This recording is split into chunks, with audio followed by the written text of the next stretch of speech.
बिस्मिल्लाहिर्रहमानिर्रहीम। My dear students and viewers, अस्सलाम वालेकुम। मैं हूं प्रोफेसर नसीर अहमद गाज़ी और आज मैं अपनी इंग्लिश लैंग्वेज सीरीज़ का लेक्चर नंबर 86 लेके हाज़िर हुआ हूं। और आज का जो बच्चों लेक्चर है वो पिछले लेक्चर की कॉन्टिन्यूटी है, यानी व्हाट इज़ पोइट्री। पिछले लेक्चर में हमने व्हाट इज़ पोइट्री में 3 चीज़ें डिस्कस की थी। वो थी number 1 definition of poetry, number 2 critics की जो डेफिनेशंस थी या क्रिटिक्स का जो ओपिनियन था पोइट्री के बारे में वो, और नंबर 3 फंक्शन ऑफ पोइट्री। ठीक, आज हमारा उसी व्हाट इज़ पोइट्री का पार्ट बी होगा जिसमें हम मज़ीद 3 चीज़ें डिस्कस करेंगे।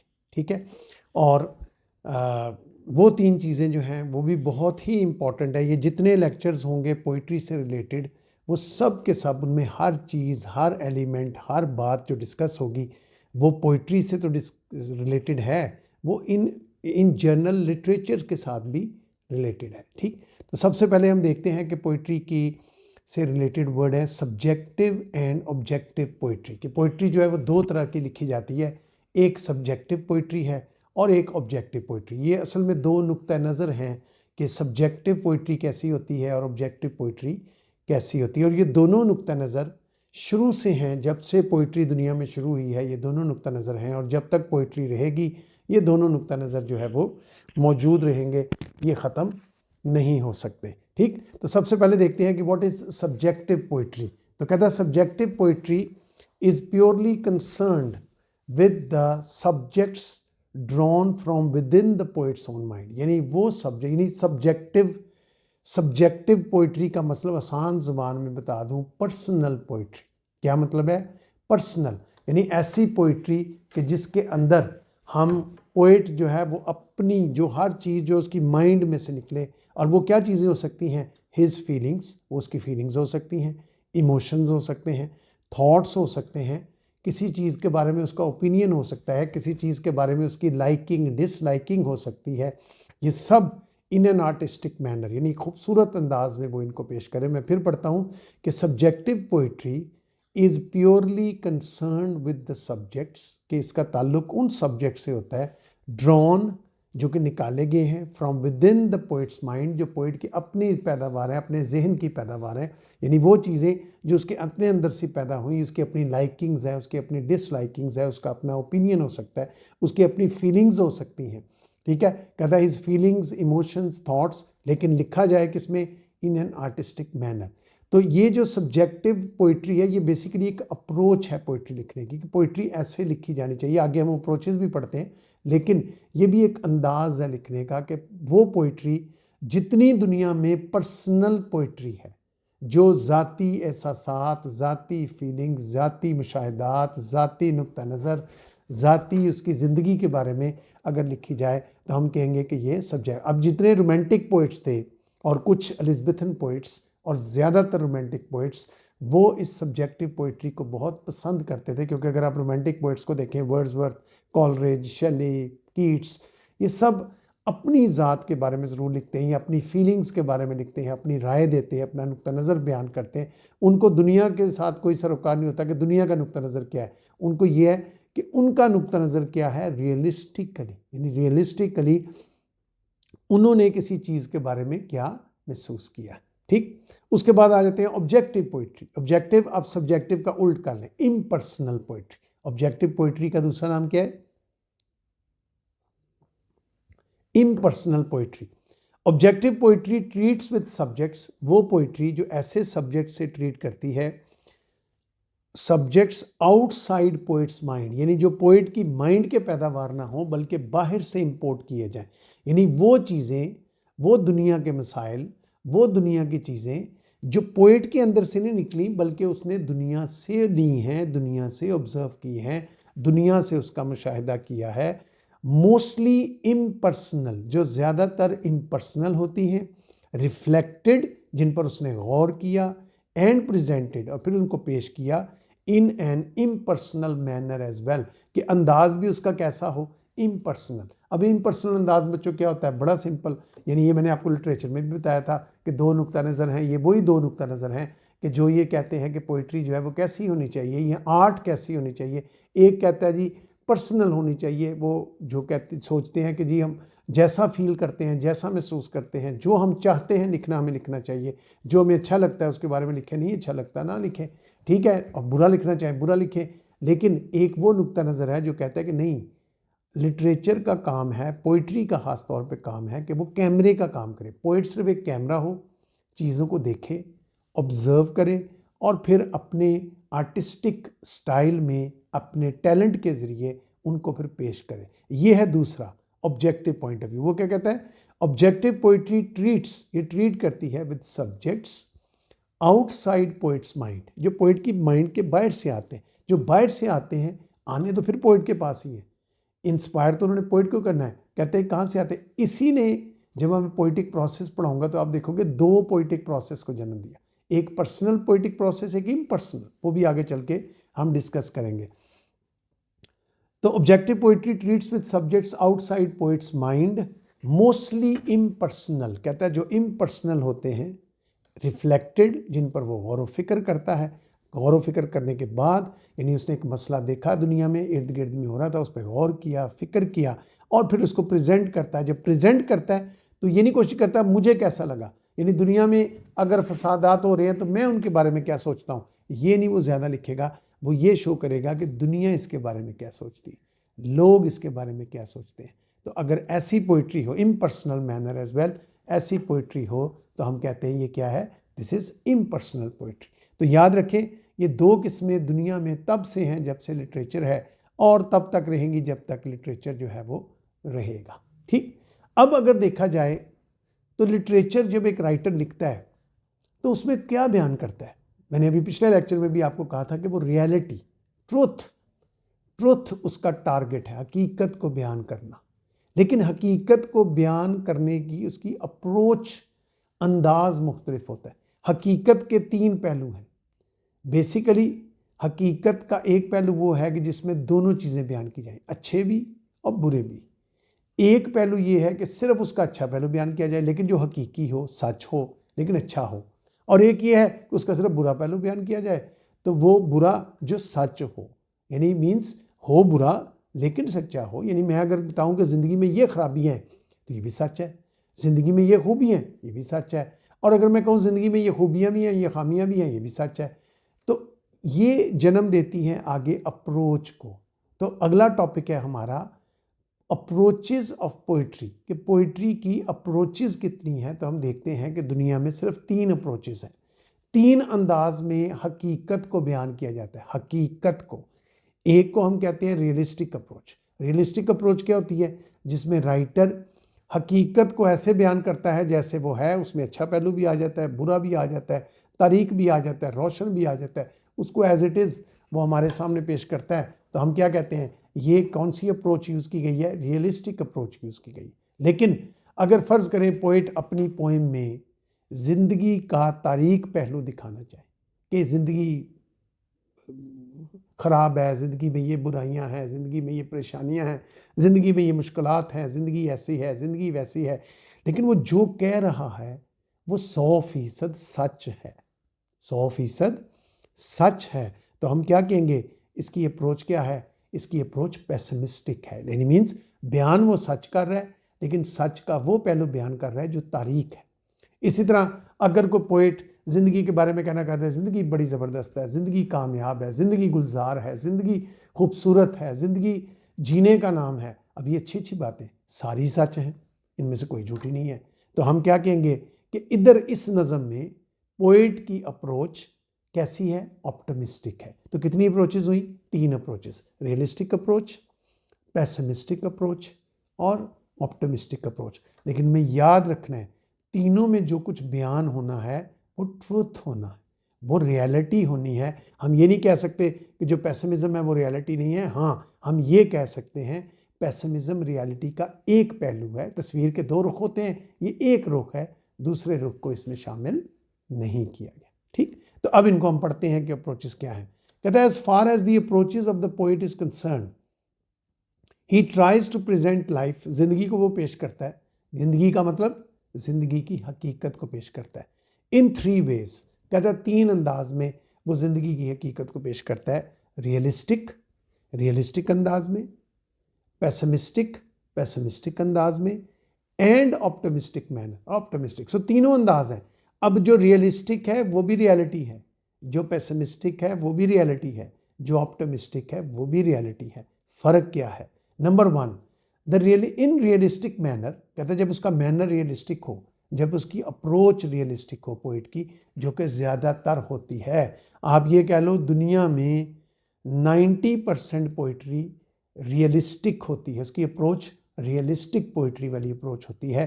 कहता है in realistic manner excuse me, he tries to present life as it is. वो ऐसे ज़िंदगी को पेश करता है जैसी है, और ज़िंदगी के दोनों पहलू हैं, including its good as well as bad aspects. उसके अच्छे भी और बुरे एस्पेक्ट्स को भी बयान करता है। फिर सुन ले, कहता है इन रियलिस्टिक मैनर, जो रियलिस्टिक मैनर होगा, he tries to present life, वो कोशिश करता है कि वो ज़िंदगी को पेश करे एज इट इज़, जैसे वो है। कैसी है? Including its good as well as bad aspects, उसके अच्छे पहलुओं को भी और उसके बुरे पहलुओं को भी, इन दोनों को वो हमारे सामने पेश करता है। ठीक, उसके बाद इन ए पेसिमिस्टिक मैनर, जब वो पेसिमिस्टिक मैनर यूज करता है, यानी इसकी अप्रोच पेसिमिस्टिक हो जाए, he tries to present the darker side of life. वो जिंदगी का कौन सा पहलू पेश करता है? तारीक पहलू, which is real as well. उस तारीक जरूर है लेकिन हकीकी है। यानी रियलिज्म में दोनों पेश करेगा, रियलिस्टिक में अप्रोच होगी तो दोनों पेश करेगा, पेसिमिस्टिक अप्रोच होगी तो एक पहलू पेश करेगा। वो पहलू, यानी अगर कोई शायर अपनी नज़म में ज़िंदगी के दुख बयान करे, सिर्फ दुखों का जिक्र करे, खुशियों का जिक्र ना करे, लेकिन वो दुख वो हों जो जेन्युइन हों, जो हकीकी हों, जो नेचुरल हों, जो जिनको हम डिनाई नहीं कर सकते कि ऐसा नहीं है, ऐसे कैसे हो सकता है, हम कहें नहीं वाकई ऐसे हो सकता है, तो हम कहेंगे कि पोइट की अप्रोच जो है वो क्या है? पेसिमिस्टिक अप्रोच है। उसने ज़िंदगी का वो पहलू लिया है जो तारीक ज़रूर है लेकिन हकीकत पर मबनी है। ठीक, उसके बाद थर्ड आ गया इन एन ऑप्टिमिस्टिक मैनर। कहता है एक ऑप्टिमिस्टिक मैनर में he tries to present the brighter side of life. वो ज़िंदगी का रोशन पहलू पेश करता है, ब्राइटर साइड ऑफ लाइफ को पेश करता है, which is real as well, और वो भी हकीकी होता है। यानी पेश वो करता है रोशन पहलू, जैसे मैंने पहले कहा, अगर वो कहे ज़िंदगी बहुत खूबसूरत है, ज़िंदगी कामयाबियों का नाम है, ज़िंदगी जीने का नाम है, ज़िंदगी खुशियों का नाम है, ज़िंदगी भरपूर तरीके से उसको जीने का नाम है। अब ये सारी बातें गलत हैं क्या? बिल्कुल नहीं, सब सही हैं, लेकिन ये एक पहलू है और वो है पॉजिटिव पहलू। तो अगर पॉजिटिव पहलू हो तो हम कहेंगे उसकी अप्रोच क्या है? ऑप्टिमिस्टिक। फिर पढ़ता हूँ मैं, in an optimistic manner he tries to present, वो कोशिश करता है पेश करने की, the brighter side of life, ज़िंदगी की रोशन तस्वीर को पेश करता है, which is real as well, वो भी हकीकी है। यानी एक चीज़ कन्फर्म है, चाहे उसकी अप्रोच रियलिस्टिक हो, चाहे उसकी अप्रोच पेसिमिस्टिक हो, चाहे उसकी अप्रोच ऑप्टिमिस्टिक हो, it has to be very close to reality. If it is not reality, वो इन तीनों अप्रोचेज में कहीं भी लाए नहीं करेगा। इसका मतलब है फ़र्क सिर्फ क्या है? जब उसकी अप्रोच रियलिस्टिक होगी, पोइट की मर्जी है, पोइट का दिल चाह रहा है मैं पोइम लिखूं जिसमें दोनों पहलू लिखूं, अच्छा और बुरा। देखो ना, ले ये poem, what is this life full of care, we have no time to stand, हमारे पास ये भी टाइम नहीं है, ये भी नहीं है, ये भी नहीं है, ये भी नहीं है, ये भी नहीं, सारे में। क्या वो हकीकत नहीं बयान कर रहा? बिल्कुल ठीक बयान कर रहा है, लेकिन हकीकत का कौन सा पहलू बयान कर रहा है? जो बिल्कुल सच्चा है लेकिन तारीक है, कि उसकी अप्रोच पेसिमिस्टिक अप्रोच है, लेकिन पेसिमिज्म में उसने तमाम ट्रुथ, जो बिटर ट्रुथ है, जो बुराइयां हैं आपकी, जो कमज़ोरियां आप में, कि आपके पास टाइम नहीं है, आपके पास ये भी नहीं है, वाकई नहीं है, लेकिन कुछ लोगों के पास टाइम है, तो वो एक पहलू है जो बिल्कुल सच्चा है, उसको वो बयान कर रहा है। तो हम कहेंगे कि पोइट की अप्रोच क्या है? पेसिमिस्टिक। इसी तरह अगर पोइट खुशियों का जिक्र करे,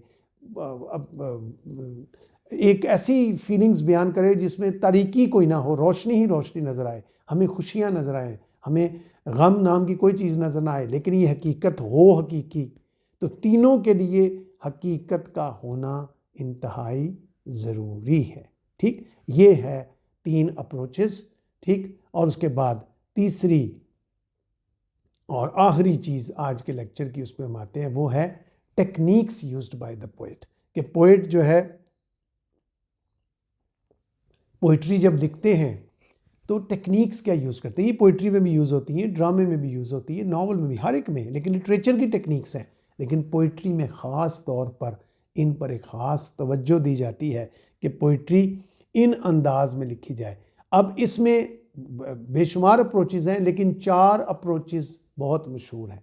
तो हम कहते हैं ये 4 techniques used by the poet, कि एक पोइट जब लिख रहा है तो वो क्या टेक्निक यूज़ कर रहा है, किस तरह, मतलब वो एक कहानी लिख देना चाह रहा है तो वो क्या टेक्निक यूज़ करेगा कि वो लगे कि ये कहानी है। तो कहानी हमेशा नरेटिव फॉर्म में लिखी जाती, तो इसकी एक टेक्निक क्या होगी, नरेटिव। ठीक, तो 4 टेक्निक्स हैं इसकी। कहता है when a poet is composing poetry, जब एक पोइट पोइट्री को कंपोज कर रहा होता है, ही यूजेस डिफरेंट टेक्निक्स, तो वो कहता है मुख्तलिफ टेक्निक्स वो यूज़ करता है। वो टेक्निक्स क्या है, कहता है नंबर 1 नरेटिव टेक्निक। अब नरेटिव टेक्निक क्या होती है, बहुत सिंपल, जिसमें पोइट कोई किस्सा सुना रहा होता है। और देखो ना, जब मैं किस्सा सुना रहा हूँ, किस्सा मीन्स पास्ट, यानी मैं कहूँ कल मैं वहाँ गया, ये किया मैंने, वो किया, मैं पिछले साल मैं अमेरिका गया था, मैंने वहाँ घूमा, ये फलानी जगह गया, फलानी जगह गया। ये क्या है, ये मैं वाक्य को नरेट कर रहा हूँ।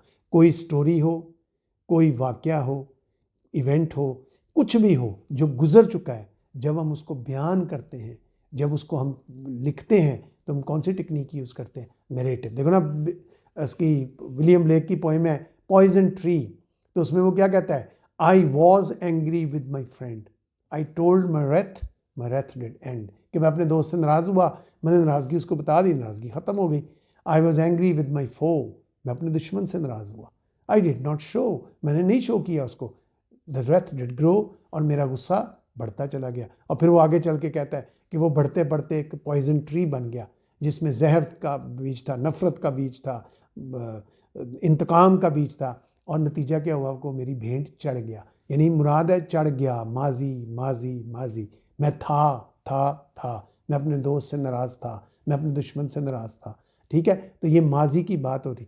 सो नरेटिव टेक्निक हमेशा कौन सी होती है, इन which he narrates an incident, जिसमें वो किसी वाक्य को नरेट करता है। अब वो वाक्य को कहानी भी हो सकता है, वो वाक्य एक इवेंट भी हो सकता है, वो एक छोटा सा सीन भी हो सकता है, लेकिन शर्त क्या है, शर्त ये है कि वाक्य गुज़र चुका है, और जो गुज़र चुका है वो हमेशा हमेशा बच्चों किस में लिखा जाएगा, पास्ट में लिखा जाएगा।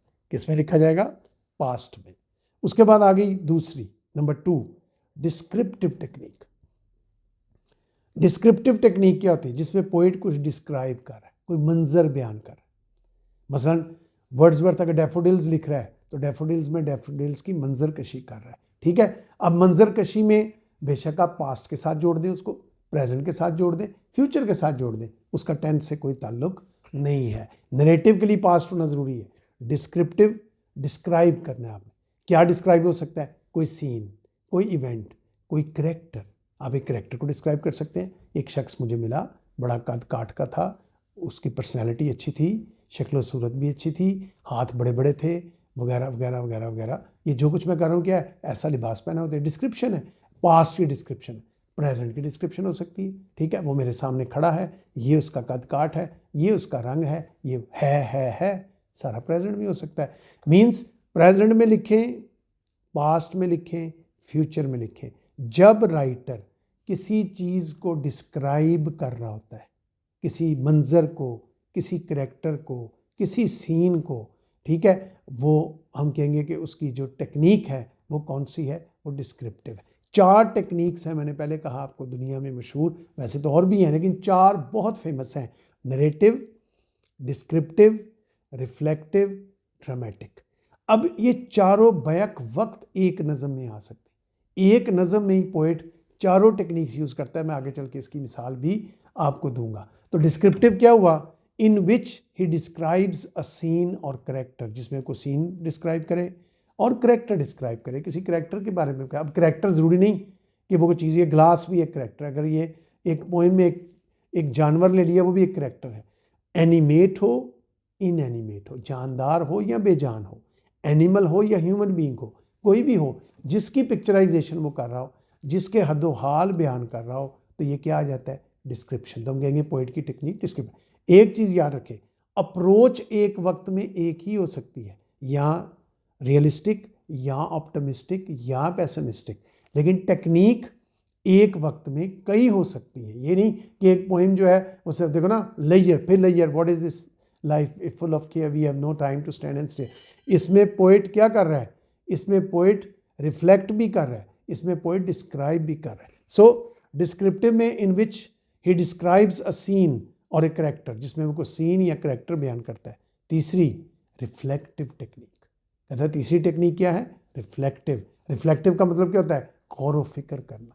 ऐसी टेक्निक जिसके अंदर पता चले कि पोइट कोई नज़रिया, कोई सोच, कोई नुक्ता नज़र, कोई अपनी फ़िलॉसफी, कोई अपना कॉन्सेप्ट, कोई अपनी फ़िक्र, कोई अपना दुख, ये चीज़ें बयान कर रहा हो, तो हम कहेंगे कि ये क्या है पोइट की, इसमें रिफ्लेक्शन है। कोई मैसेज दे रहा है, इसमें रिफ्लेक्शन है। तो हम क्या कहेंगे, इन विच ही रिफ्लेक्ट्स, वो टेक्निक है जिसमें वो रिफ्लेक्ट करता है, गौर व फिक्र करता है।